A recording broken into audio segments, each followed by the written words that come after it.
No vídeo de hoje do canal do Nicola, falo sobre Júlio Casares, presidente do São Paulo, que bancou Rogério Ceni.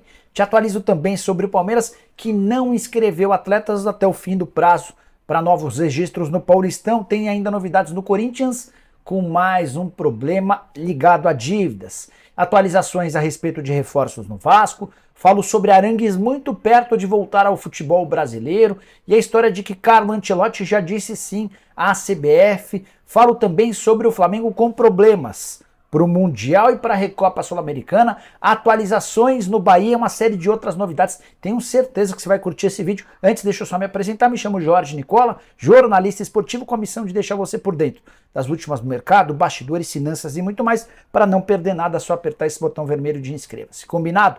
Bora contar também que esse conteúdo é um oferecimento de Win, a casa que oferece o maior bônus do mercado, mais de 500%. Tá bom para você? Estou mostrando na tela jogos do fim de semana do Campeonato Paulista com destaque para os dois clássicos marcados para domingo, sim, estou incluindo a Lusa como clássico.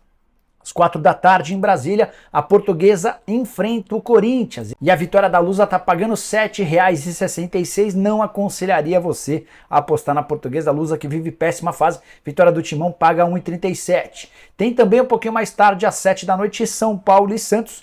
Vitória do Tricolor garante 1,65. Para mim, Corinthians e São Paulo são bem favoritos. Acho que uma aposta legal, inclusive, é uma dupla. Você sabe que para apostar na unha é super simples, é só pegar o link que está no comentário fixo. Não esquece de usar o código Nicola500 para ter mais de 500% de bônus. Depósito super simples. Vem se divertir comigo na unha, beleza? Só um lembrete importante. Para você participar na unha, você precisa ter mais de 18 anos de idade e jogar sempre com responsabilidade. Combinado? Bora começar o vídeo com o tradicional giro de notícias. São várias as informações, não perca nada. Primeira delas, Vina, meio atacante do Ceará, já desembarcou em Porto Alegre para realizar exames médicos e assinar contrato até o fim da temporada com o Grêmio, 11º reforço do Renato Gaúcho para a temporada. Bora falar também sobre o Corinthians, que anunciou de forma oficial o que a gente já havia contado. Zagueiro Murilo, de 20 anos de idade, tem novo vínculo até 2025, era um dos atletas cujos contratos se encerravam até dezembro. Restam outros dois, o Biro, que está jogando pela Seleção Brasileira Sub-20 no Sul-Americano, e o Felipe Augusto, o artilheiro do time da Copinha. Para completar sobre o Corinthians, é só contar que Kevin, você lembra dele? Ele e o Léo Beleze deixaram o timão de graça em 31 de dezembro. O Kevin foi anunciado como novo reforço do Almeria. Vai jogar no time B da equipe espanhola e estreia já nesse final de semana. Para completar o giro de notícias, contar que Capasso, depois de longa novela, enfim é jogador do Vasco. Ele já se despediu dos companheiros nessa sexta-feira, último treino no Atlético Tucumã. O Vasco vai pagar $1,5 milhão por 50% dos direitos econômicos. A assinatura do contrato e a realização dos exames médicos deve acontecer ainda durante o fim de semana. Quero informar ainda que Renzo Saravia, argentino de 29 anos de idade, é o novo lateral direito do Atlético Mineiro, contrato de 2 anos. Galo que ainda tenta fechar nos próximos dias com mais um estrangeiro. Trata-se do zagueiro Maurício Lemos, uruguaio que está de saída do Fenerbahçe, contrato só até metade do ano. Ele está fora dos planos do técnico Jorge Jesus. Essa é boa. O Vitória anunciou um patrocínio polêmico, o maior da sua história na manga da camisa. O problema é que a empresa que vai estampar sua marca é de uma empresa de acompanhantes, e isso tem gerado enorme repercussão negativa. O presidente do Vitória defendeu o acordo, lembrando da grana. Tem também informação sobre o Ceará. William Maranhão, 27 anos de idade, é o mais novo reforço do clube. O anúncio aconteceu de forma oficial nessa sexta-feira. O Real Madrid pode se tornar nesse sábado o maior campeão do mundo. Ele já tem 7 títulos, ele pode passar a ter o dobro dos segundos colocados, o Bayern de Munique, e o Milan tem 4 títulos do Mundial. Real Madrid com 7, basta vencer agora o Al Hilal nesse sábado para garantir 8 e aumentar ainda mais a sua supremacia em relação aos demais. A saideira do giro de notícias, que foi longo, mas interessante. João Gomes, ex-jogador do Flamengo, pode estrear nesse sábado pelo Wolverhampton. Ele está entre os relacionados para o confronto contra o Southampton pela Premier League. Bora falar agora sobre uma notícia extremamente triste. Na última madrugada, torcedores e integrantes de Mancha Verde e Gaviões da Fiel, as principais organizadas de Palmeiras e Corinthians, se envolveram em um conflito muito feio. Os torcedores da Gaviões acabaram levando a pior. 4 torcedores estão internados em estado grave. Um teve pernas e braços quebrados, além de traumatismo craniano. E há também uma pessoa ainda não identificada com lesões muito graves nas mãos, com risco de amputação. Uma pena que isso continue acontecendo. E o mais grave é que a gente está em vias de carnaval, com presença de integrantes de Mancha e Gaviões da Fiel. Bora falar agora sobre o Corinthians e a conta bloqueada. O Corinthians foi condenado pela justiça a quitar uma dívida com uma empresa de limpeza. Essa dívida é referente aos anos de 2017 e 2018. E olha como é ruim quando você não paga. A dívida era de R$178 mil, com juros e correção monetária, o Corinthians acaba de ser condenado a pagar R$644 mil. A dívida mais do que triplicou. O Corinthians foi condenado, não existiu o pagamento e a justiça acabou determinando o bloqueio em parte das contas, em uma conta do Corinthians, para garantir o pagamento dessa dívida com a empresa de limpeza. Mais um problema da era do William Monteiro Alves. Bora falar agora sobre o Bahia. Quero te atualizar sobre dois nomes que foram bastante especulados nos últimos dias. Eu vinha cravando para vocês que o Gabriel Pereira, ex-atacante do Corinthians, que pertence ao New York City e que passou os últimos dias treinando no Bahia, não seria contratado. A informação ou a garantia foi dada pelo empresário dele. E o presidente Guilherme Belintani deu uma entrevista ao podcast Projeto Prisma para confirmar isso também. Ele inclusive afirmou que o GP já não tem mais treinado com o restante dos atletas do Bahia. Ele voltou a São Paulo para terminar os trâmites da obtenção de um passaporte. O visto de trabalho nos Estados Unidos era isso que o impedia de embarcar rumo ao New York City. Tudo sendo encaminhado, ele vai embora mesmo. Outro nome que foi bastante especulado, do Gregory, ex-volante do próprio Bahia, do Santos, entre outros clubes. Ele pertence ao Inter Miami dos Estados Unidos, era alvo do Bahia e também de outros clubes. Chegaram a especular no Palmeiras, eu garanti para vocês que no Palmeiras ele não jogaria. O presidente do Bahia, o Guilherme Belintani, assegurou que por conta da valorização do atleta e dos altos valores investidos ou necessários para o investimento, o Bahia já descartou sua contratação. De qualquer forma, o Bahia está entre os 3 clubes que mais investiram em reforços na temporada. Nesse sábado trago os números para vocês, beleza? Bora falar agora sobre o Flamengo com problemas. Primeiro para o jogo desse sábado, confronto do 3º lugar contra o Al Ahly do Egito. Você sabe que o Flamengo foi eliminado ou perdeu para o Al Hilal por 3-2, jogo das semifinais. Dessa maneira ficou fora da disputa pelo Mundial. Vai enfrentar o Al Ahly do Egito sem 3 atletas. Gerson expulso deve dar lugar a Pulgar, que já não fez bom jogo quando entrou contra o Al Hilal, mas deve ser mantido. Felipe Luiz segue de fora com problemas físicos. A permanência do Ayrton Lucas está confirmada. Fez bom jogo, para mim, um dos poucos que se salvaram no Flamengo diante do Al Hilal.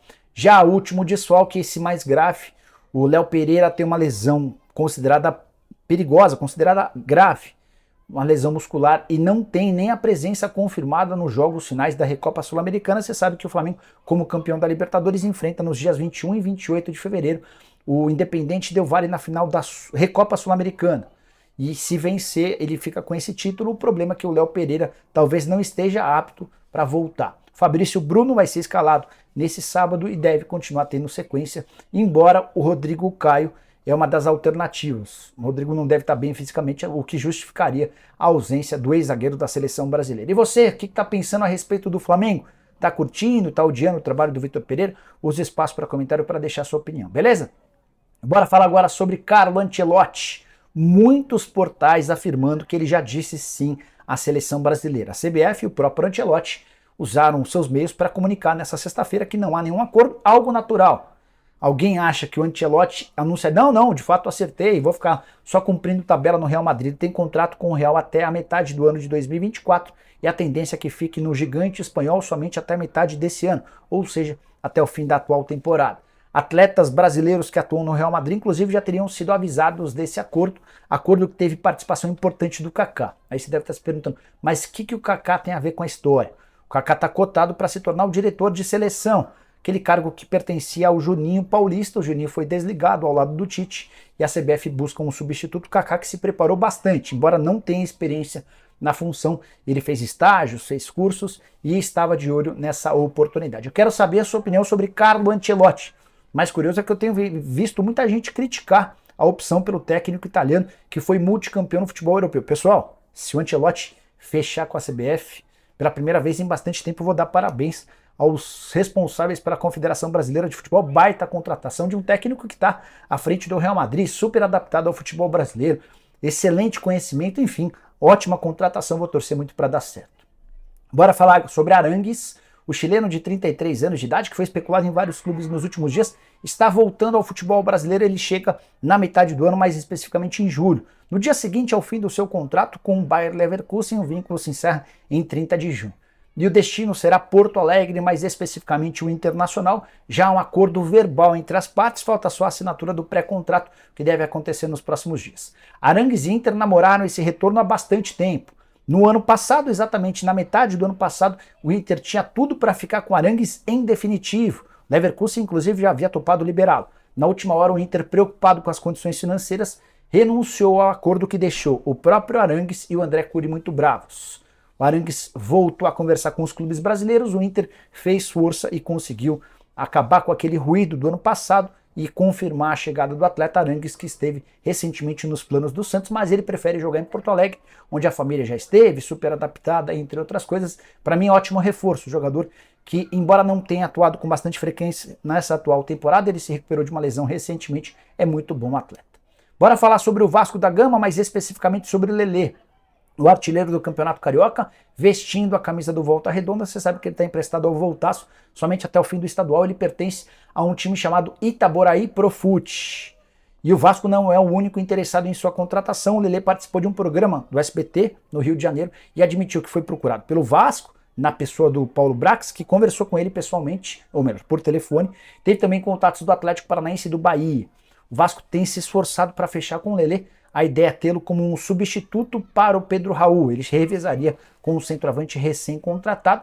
Tem deixado boa impressão com a camisa do Volta Redonda, não só pelos gols contra times grandes, mas também pelo desempenho com bola e sem bola. Não é aquele centroavante apenas de referência, também tem qualidade com a bola no momento fora da área.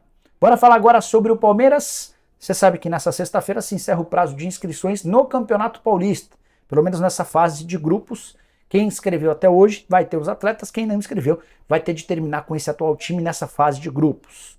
Palmeiras existiu uma série de tratativas, tentou Michael, Luiz Araújo, Jean Lucas, sondou Matheus Henrique, o Caco, meio atacante paraguaio, o Altaon também foi oferecido. Afinal das contas, o Palmeiras não inscreveu e não vai inscrever ninguém.